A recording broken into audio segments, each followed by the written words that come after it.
கொங்கு நாட்டு ஸ்டைலில் கத்திரிக்காய் கடையல். நாங்கள் இதை எங்கள் ஊரில் கத்திரிக்காய் பஜ்ஜி, கத்திரிக்காய் கஜ்ஜி இப்படி சொல்லுவோம். நீங்கள் உங்கள் ஊரில் எப்படி சொல்லுவீங்கன்னு சொல்லுங்கள்.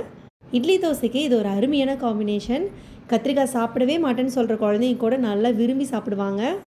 இது செய்கிறதுக்கு நான் 2 பெரிய வெங்காயம், கொஞ்சம் சின்ன வெங்காயம், 4லேருந்து 5 பல் பூண்டு, 2 தக்காளி, 2 பச்சை மிளகா, 1 உருளைக்கிழங்கை கட் பண்ணி வச்சுருக்கேன்.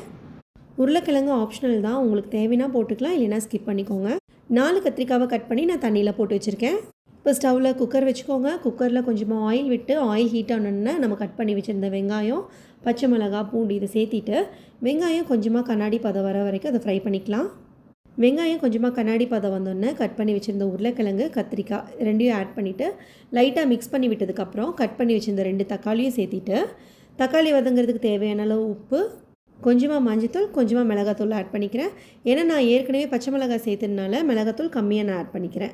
உங்கள் காரத்துக்கு தேவையான அளவு நீங்கள் மிளகாத்தூள் ஆட் பண்ணிக்கோங்க. நல்லா மிக்ஸ் பண்ணி விட்டுட்டு அது முழுகிற அளவு கொஞ்சமாக தண்ணி ஆட் பண்ணிவிட்டு லிட் க்ளோஸ் பண்ணி ஒரு 4 விசில் விட போகிறேன்.